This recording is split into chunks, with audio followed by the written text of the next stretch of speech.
مزید Islamic videos کے لیے ہمارے چینل حقیقت اسلام کو سبسکرائب کریں۔ ہجرت کی رات ہی نہ فقط ہم سفر رہے، صدیق ہم رکاب نبی عمر بھر رہے۔ ایسا نہیں کہ صرف رہے زندگی میں ساتھ، ایسا نہیں کہ صرف رہے زندگی میں ساتھ، اب بھی وہ ان کے ساتھ ہیں مد نظر رہے، اب بھی وہ ان کے ساتھ ہیں مد نظر رہے۔ انتہائی قابل قدر تھوڑا جا آواز دھیما کر سر۔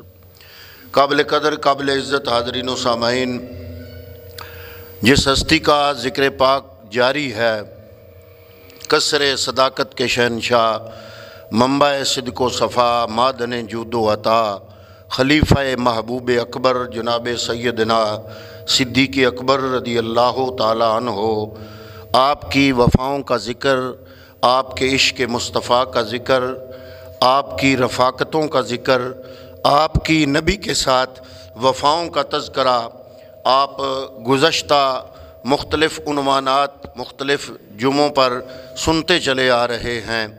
جو آیا مبارکہ آپ کے سامنے تلاوت کرنے کی سعادت حاصل کی، اللہ رب العرش خود اس آیا مبارکہ میں سب سے زیادہ متقی ابو بکر صدیق کو قرار دے رہے ہیں۔ فرمایا وَسَيُجَنَّبُهَا الْأَتْقَى الَّذِي يُؤْتِي مَالَهُ يَتَزَكَّى، فرمایا وہ جو سب سے زیادہ متقی ہے، وہ اپنا مال دیتا ہے۔ کس لیے دیتا ہے؟ فرمایا دنیا کے اندر اس کو کوئی غرض نہیں۔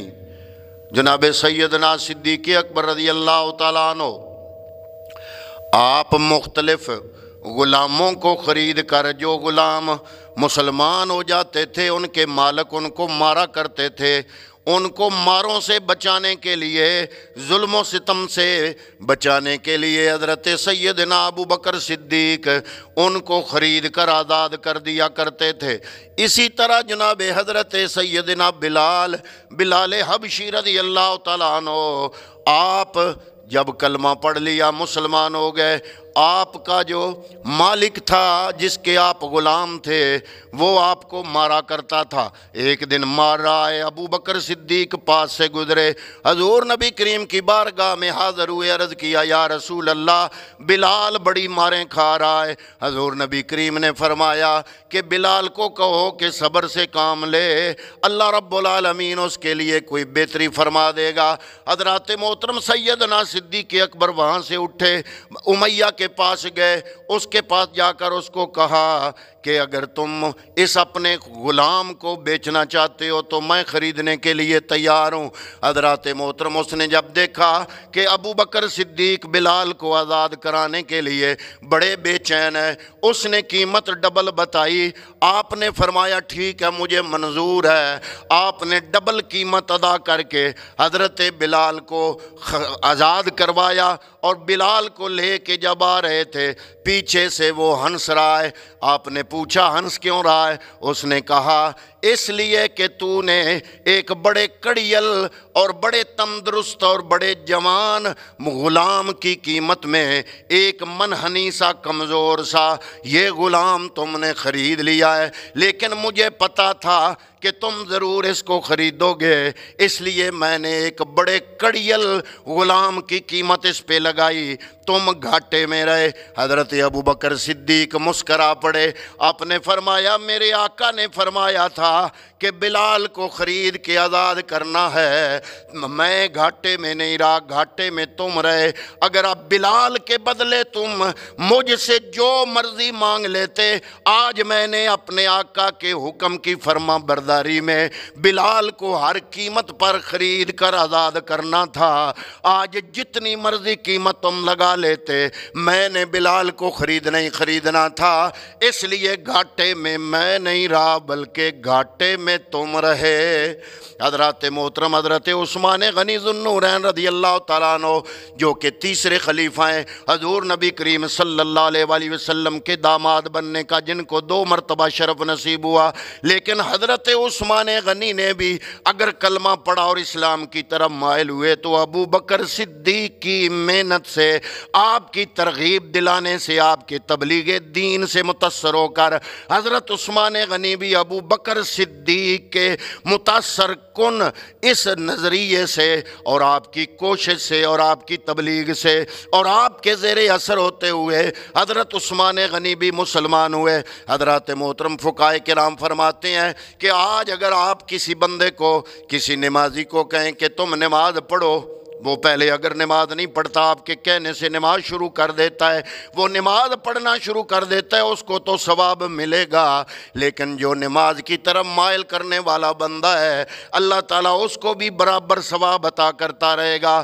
اگر یہی کسوٹی رکھ کے اگر آپ سوچیں، حضرت ابو بکر صدیق کی کوشش سے 6 بڑے بڑے لوگ جن کے نام بڑے مشہور ہیں، وہ کلمہ اگر پڑھا اسلام قبول کیا، تو ابو بکر کی محنت سے حضرت عثمان غنی بھی حضرت ابو بکر کی تبلیغ سے متاثر ہو کر مسلمان ہوئے۔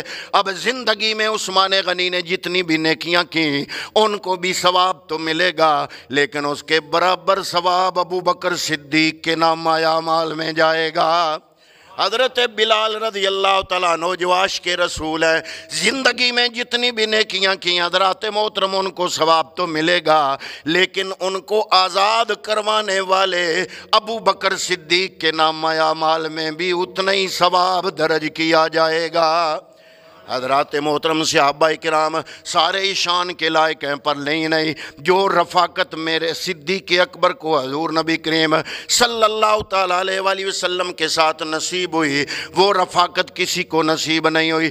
جلوت و خلوت کے اندر جس نے ساتھ دیا مصطفیٰ کریم صلی اللہ تعالیٰ علیہ وسلم کا، وہ جناب سیدنا ابو بکر صدیق رضی اللہ تعالیٰ عنہ کی ذات ہے، اور حضرت ابو بکر صدیق میرے پیغمبر کے ساتھ رہنے کی وجہ سے حضور کے مزاج کے بڑے شناسہ تھے۔ حضرت ابو سعید خدری رضی اللہ تعالیٰ عنہ آپ روایت فرماتے ہیں کہ حضور نبی کریم صلی اللہ تعالیٰ علیہ وسلم نے ایک محفل میں خطبہ دیتے ہوئے خطبے کے دوران آپ نے فرمایا، ایک اللہ کا بندہ ہے، اس بندے کو رب نے اختیار دیا ہے کہ چاہو تو جو کچھ دنیا میں ہے یہ لے لو، اور چاہے تو جو کچھ اللہ کے پاس ہے وہ لے لو۔ اور اس اللہ کے بندے نے دنیا کے بدلے میں جو کچھ اللہ کے پاس ہے اس کو لینا پسند کیا۔ حضرات محترم میرے نبی کریم صلی اللہ تعالیٰ علیہ وسلم خطبے میں یہ جملہ ارشاد فرما رہے ہیں کہ ایک اللہ کا بندہ ہے، اس کو اللہ نے اختیار دیا، چاہے تو دنیا لے لو، چاہے تو جو کچھ اللہ کے پاس ہے وہ لے لو۔ اور اس بندے نے دنیا نہیں لی بلکہ جو کچھ اللہ کے پاس ہے اس کو پسند کر لیا۔ حضرات محترم یہ حضور کا جملہ سن تو سارے رہے ہیں، لیکن جہاں حضرت ابو بکر صدیق کی سمجھ فہم اور ادراک ہے، جتنا حضور کے مزاج کو آپ جانتے تھے اتنا کوئی نہیں جانتا۔ جب نبی نے واعظ میں تقریر میں یہ خطبہ ارشاد فرمایا تو سارے صحابہ تو چپ کر کے سنتے رہے، لیکن ابو بکر صدیق یہ سن کر رو پڑے۔ ابو بکر صدیق نے رونا شروع کر دیا۔ حضرت ابو سعید خدری کہتے ہیں کہ عمر فاروق پاس تھے، انہوں نے کہا تیری ماں تجھے روئے، وہ آپس میں برابر تھے نا، کہ تم نے ایسی بات کوئی ہوئی ہے جو رونے والی، جو تم رو رہے ہو؟ حضور نے تو فرمایا کہ ایک بندے کو اللہ نے اختیار دیا جو کچھ دنیا میں ہے وہ لے لے، یا جو کچھ اللہ کے پاس ہے وہ لے لے، اور اس بندے نے دنیا نہیں لی بلکہ جو کچھ اللہ کے پاس ہے وہ لے لیا، تم رو رہے ہو، اس میں رونے والی کیا بات ہے؟ ابو بکر صدیق نے فرمایا یار تم سمجھ نہیں رہے ہو، اس بندے سے مراد حضور کی ذات ہے، اور حضور فرما رہے ہیں کہ اللہ نے اختیار دیا ہے چاہے تو دنیا میں رہو چاہے تو آخرت کو قبول کر لو۔ تو اس بندے نے جو کچھ اللہ کے پاس ہے وہ قبول کر لیا، اس کا مطلب یہ بنتا ہے کہ حضور روانہ ہونے والے ہیں، اس لیے میں رو رہا ہوں۔ جب ابو بکر صدیق نے یہ جملہ عمر فاروق کو بولا تو حضور نبی کریم بول پڑے، حضور نے فرمایا فقال یا ابا بکر لا تبکے، آپ نے فرمایا اے ابو بکر رو نہیں، انا امن الناس علی فی صحبتہ و مالہ، لوگوں میں مجھ پر سب سے زیادہ اپنی صحبت اور اپنے مال سے احسان کرنے والا کوئی اور نہیں ابو بکر ہے۔ ولو متخذا خلیلا لاتخذت ابا بکر، اگر میں نے دنیا میں کسی کو اپنا خلیل بنانا ہوتا تو ابو بکر کو اپنا خلیل بنا لیتا۔ علامہ اقبال قلندر لاہوری نے حضور نبی کریم صلی اللہ علیہ وسلم کے اس فرمان ذی شان کا ترجمہ پیش کیا۔ علامہ اقبال کہتا ہے امن الناس بر مولائے ما، امن الناس، امن الناس کا مطلب ہے لوگوں میں سب سے زیادہ احسان کرنے والا، بر مولائے ما، ہمارے مولا پہ، یعنی ہمارے نبی کریم صلی اللہ علیہ وسلم پہ۔ علامہ اقبال قلندر لاہوری نے حضرت ابو بکر صدیق کی خدمات اور حضور نبی کریم صلی اللہ تعالیٰ علیہ وسلم نے ابو بکر کو یہ جو جملہ ارشاد فرمایا کہ مجھ پر لوگوں میں سب سے زیادہ احسان کرنے والا تو ہے، اس کی ترجمہ نہیں کرتے ہوئے فارسی میں ارشاد فرمایا علامہ اقبال نے کہ امن الناس بر مولا ما، ہمارے مولا یعنی ہمارے نبی کریم صلی اللہ علیہ وسلم پر سب سے زیادہ احسان کرنے والا ابو بکر ہے۔ آگے اقبال نے کمال کر دیا، اقبال کہتا ہے کلیم اول سینہ ما، کہ حضرت کلیم اللہ کوہ طور پہ جب جاتے تھے وادی سینہ میں اللہ سے ہم کلامی کرتے تھے، اللہ سے تعارف ہوا کلیم اللہ کو تو وادی سینہ میں جا کے، تو اقبال کہتے ہیں کہ ہمیں بھی اگر رب کا تعارف ہوا تو ہمارا جو طور سینہ ہے، ہمارا طور سینہ وہ ہے جس سے ہمیں رب کا تعارف ہوا۔ موسیٰ کلیم اللہ کے لیے سینہ، وادی سینہ اللہ سے معرفت کا ذریعہ بنا، اور ہمارے لیے اللہ کی معرفت کا ذریعہ کون بنا؟ وہی ہمارے لیے معرفت کا ذریعہ بنا جو ہمارے لیے طور سینہ ہے، اور وہ طور سینہ کون ہے؟ وہ حضور نبی کریم صلی اللہ تعالیٰ علیہ وسلم کی ذات ہے۔ اقبال کہتا ہے کہ ہمارا طور سینہ، موسیٰ کا تو طور سینہ وہ تھا، ہمارا طور سینہ مصطفیٰ کریم ہے، اور ہمارے طور سینہ کا پہلا کلیم وہ کون ہے؟ وہ ابو بکر صدیق ہے۔ حضرات محترمہ اقبال کا شعر سمجھا رہا ہوں، میں کہتا ہوں کمال اقبال نے کر دیا، اپنے ایک شعر میں ساری تاریخ کو سمو دیا۔ اقبال کہتا ہے امن الناس بر مولا ما، کلیم اول سینہ ما، وہ کلیم ہے پہلا کلیم، ہمارے طور سینہ کا پہلا کلیم، یعنی ہمارا طور سینہ حضور کی ذات ہے، اور اس کا پہلا کلیم ابو بکر صدیق کی ذات ہے۔ اقبال نے آگے کمال کر دیا، اقبال کہتا ہے ہستی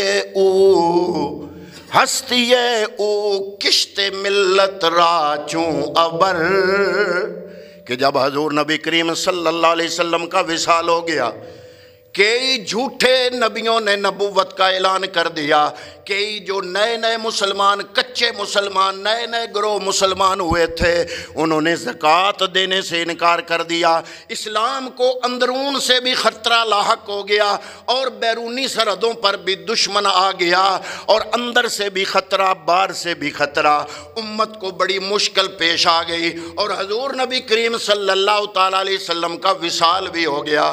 حضور کے وصال سے بھی ایک صدمہ پہنچا۔ اقبال کہتا ہے جب وہ حالت امت پر وہ حالت اضطراب کی گزری تو سہارا کس نے دیا، آسرا کس نے دیا؟ اقبال کہتا ہے ہستی او سے مراد ابو بکر، ہستی او کشت ملت را چوں ابر، جب ساری ملت حضور نبی کریم کے ہجر میں رو رہی تھی، اندر سے کئی مرتد اٹھ کھڑے ہوئے، کئی جناب زکوٰۃ کے منکرین اٹھ کھڑے ہوئے، کئیوں نے نبوت کا اعلان کر دیا اور بیرونی سرحدوں پر دشمن آ گیا، امت ڈاواں ڈول ہو گئی۔ اقبال کہتا ہے اس وقت جب اس ملت کو آگ لگ گئی تو کیا ہوا؟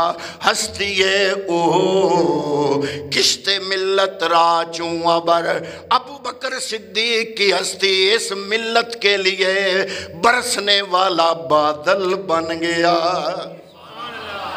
ثانیے اقبال نے آخری مصرے میں کمال کر دیا، اقبال کہتا ہے ثانیے اسلام و غار و بدر و قبر، وہ صرف ثانی یس نہیں، یہاں پر قرآن کی آیت کا ترجمہ کیا اقبال نے۔ اقبال کہتا ہے ثانیے اسلام، وہ اسلام میں بھی دوسرا، وغار غار میں بھی دوسرا، و بدر بدر میں بھی دوسرا، و قبر قبر میں بھی دوسرا۔ گویا کہ اقبال نے جو یہ فارسی میں کہا، کسی اردو والے نے اس کا ترجمہ کیا، اس نے کہا کہ ہجرت کی رات ہی نہ فقط ہم سفر رہے، صدیق ہم رکابے نبی عمر بھر رہے، اور ایسا نہیں کہ صرف رہے زندگی میں ساتھ، اب بھی وہ ان کے ساتھ ہیں مد نظر رہے، اب بھی وہ ان کے ساتھ ہیں مد نظر رہے۔ 3 دن اور 3 راتیں ابو بکر نے غار میں گزاری۔ ام المومنین سیدہ عائشہ صدیقہ نے مدینے کی زندگی میں، رات اندھیری تھی، ستارے چمک رہے تھے، حضور کی گود میں ام المومنین کا سر انور ہے، نگاہ پڑی آسمان کے ستاروں پر، پوچھا یا رسول اللہ آپ کے کسی امتی کی نیکیاں آسمان کے ستاروں جتنی بھی ہیں؟ حضور نے فرمایا اے عائشہ کیوں نہیں، عمر کی نیکیاں آسمان کے ستاروں جتنی ہیں۔ عرض کیا ام المومنین سیدہ عائشہ صدیقہ نے جناب اگر عمر کی نیکیاں آسمان کے ستاروں جتنی ہیں پھر میرے باپ کی نیکیاں کہاں گئیں؟ میرے پیغمبر نے فرمایا ہے عائشہ عمر کی زندگی کی ساری نیکیاں ایک طرف، تیرے باپ میرے یار ابو بکر صدیق کی غار والی نیکی ایک طرف۔ اسی لیے تو کئی دفعہ عمر فاروق کو جب آمنا سامنا ہوتا صدیق اکبر کے ساتھ تو کہتے ہیں ابو بکر میری زندگی کی ساری نیکیاں لے لو، غار والی نیکی مجھے دے دو۔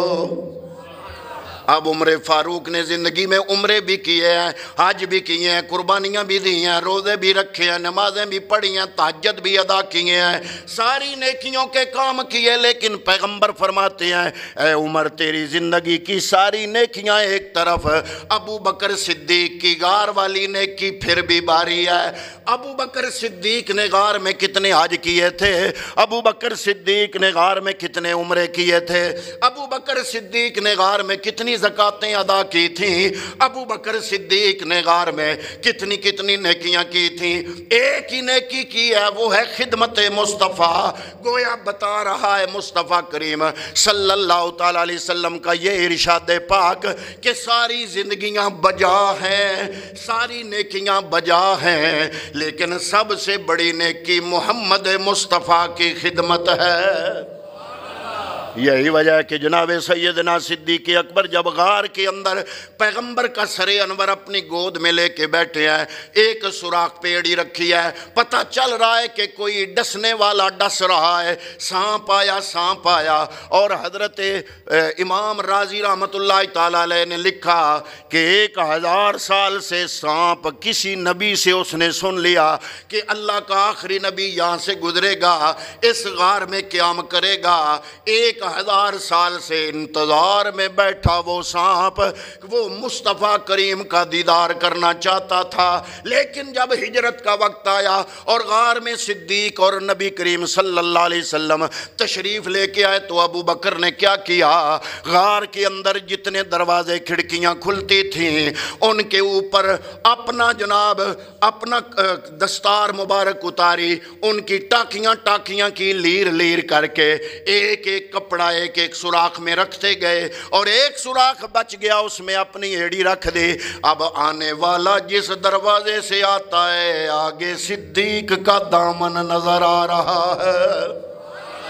گویا ابو بکر صدیق سبق دے رہا ہے، اے مصطفیٰ کی بارگاہ میں حاضری چاہنے والو، اگر مصطفیٰ کریم کی بارگاہ میں حاضری دینا چاہتے ہو تو جو دروازہ اور کھڑکی نبی کی بارگاہ میں کھلتا ہے، ہر دروازے اور کھڑکی کے اوپر ابو بکر صدیق کا دامن لٹک رہا ہے۔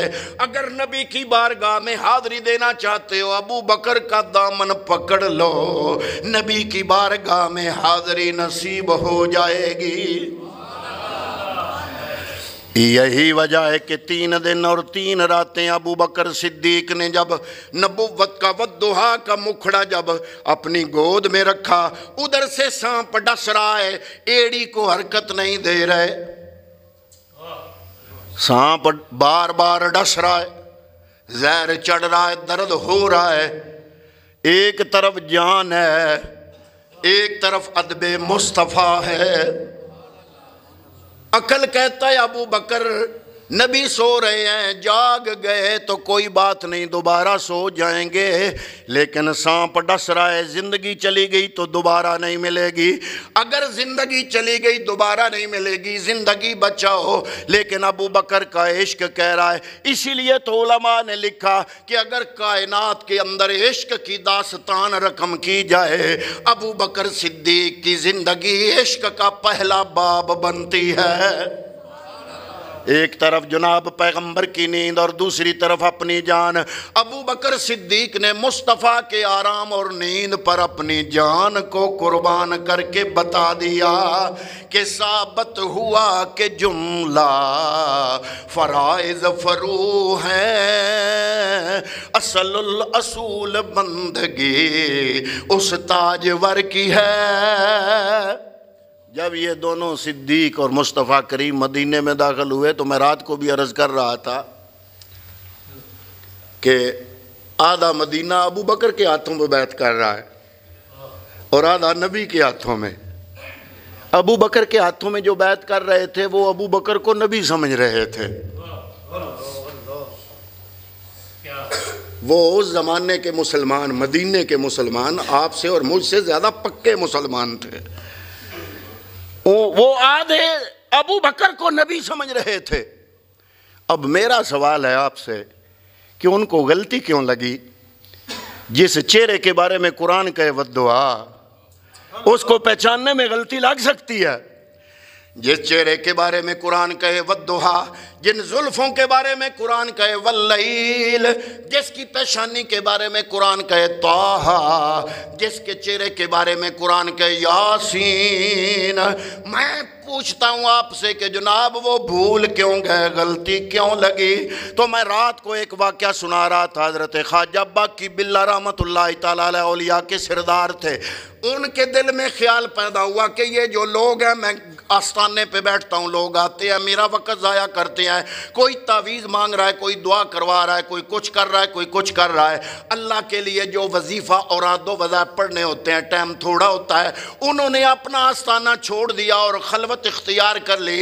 آج کے بعد کسی سے ملنا نہیں، میں نے اپنا سارا ٹائم اللہ کی یاد میں صرف کرنا ہے۔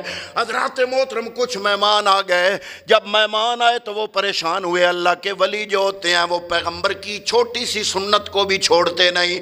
اب پریشان ہو رہے ہیں کہ مہمان کی خدمت نہ کی تو سنت جاتی رہے گی، اور اگر مہمان کی خدمت میں لگ گیا تو یہ جو میں نے ایک طریقہ کار بنایا ہے، ٹائم ٹیبل وضع کیا ہے اللہ کا ذکر کرنے کا، اس میں تبدیلی تغیر، اس میں کمی آ جائے گی۔ آئی جان شکنجے اندر جویں ویلنے وچ گنا، وہ سوچ رہے ہیں کہ کیا کروں، اوراد و وظائف بچاؤں یا سنت بچاؤں۔ ابھی اسی سوچ میں تھے کہ ان کا ایک نان بھائی، ان کا باورچی، وہ بڑا خوبصورت بہترین طرح طرح کے کھانے تیار کر کے دسترخوان سجا دیا، اس نے مہمانوں کی خدمت کیا، بڑے خوش ہوئے کہ اوراد و وظائف سے ٹائم بھی نہیں نکالنا پڑا، مہمانوں کی مہمان نوازی بھی ہو گئی۔ جب مہمان چلے گئے تو آپ نے نان بھائی کو بلایا، پوچھا کہ اے نان بھائی بتا، میں بڑا خوش ہوں تو جسے مانگ کیا مانگتا ہے۔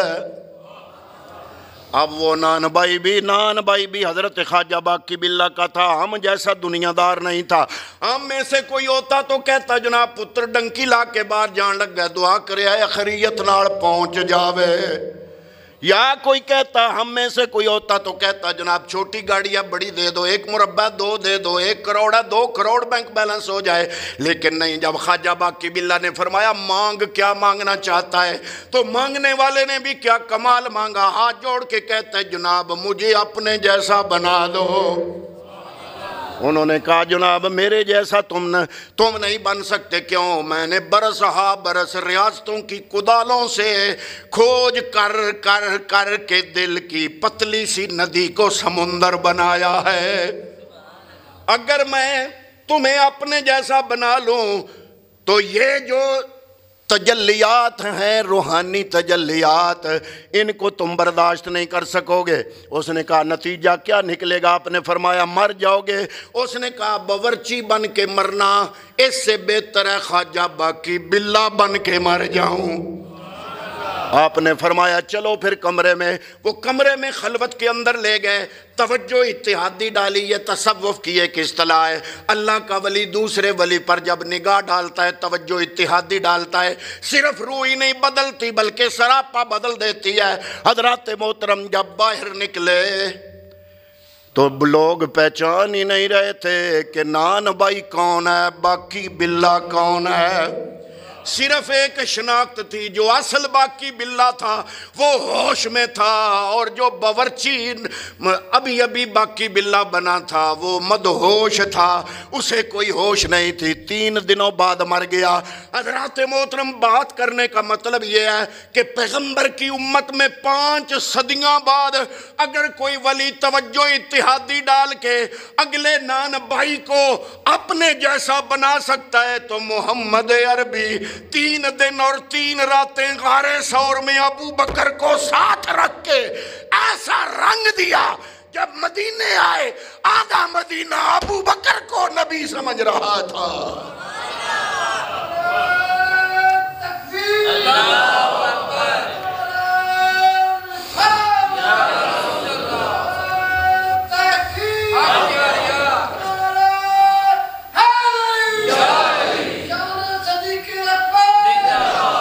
مصطفیٰ کے حسن کا عکس بن گیا تھا صدیق۔ صدیق عکس حسن جمال محمد است، صدیق عکس حسن جمال محمد است، فاروق ذل جاہو جلال محمد است، عثمان ضیائے شمائے کمال محمد است اور حیدر بہار باغ خصال محمد است۔ حضور نبی کریم صلی اللہ تعالیٰ علیہ وسلم کے حسن و جمال کا صدیق ہیں، اور حضور کے جاہ و جلال کا سایہ عمر فاروق ہیں، اور حضور کے کمال کی شمع کی جو ضیاء یعنی کریم صلی اللہ علیہ وسلم کے اخلاق کے عالیہ کا جو باغ ہے، حیدر بہار باغ خصال محمد است۔ حضور کے اخلاق کے عالیہ کے باغ کی بہار مولا کائنات مولا علی ہے۔ اس لیے اعمال اللعان کہتے ہیں، نہ ہمارا صحابہ کے بغیر گزارا ہے، نہ آل رسول کے بغیر گزارا ہے۔ کسی نے اگر ہمارا عقیدہ سمجھنا ہے تو سن لے، اسلام ما اطاعت خلفائے راشدین۔ ایک ہوتا ہے اسلام، ایک ہوتا ہے ایمان۔ اسلام کہتے ہیں کرنے والے کاموں کو، ایمان کہتے ہیں ماننے کو۔ ہمارا اسلام کیا ہے اور ایمان کیا ہے سن لو۔ اسلام میں ما اطاعت خلفائے راشدین، اور ایمان ما محبت آل محمد۔ ایمان ما محبت آل محمد۔ ہمارے اسلام کو اگر سمجھنا چاہتے ہو تو خلفائے راشدین کی اطاعت ہے، اور ایمان کو سمجھنا چاہتے ہو تو نبی کی آل کی محبت ہے۔ دعا ہے کہ اللہ تعالیٰ صحابہ کرام اور اہل بیت ان کی محبت عطا فرمائے، آمین۔ وما علیہ الا البلاغ۔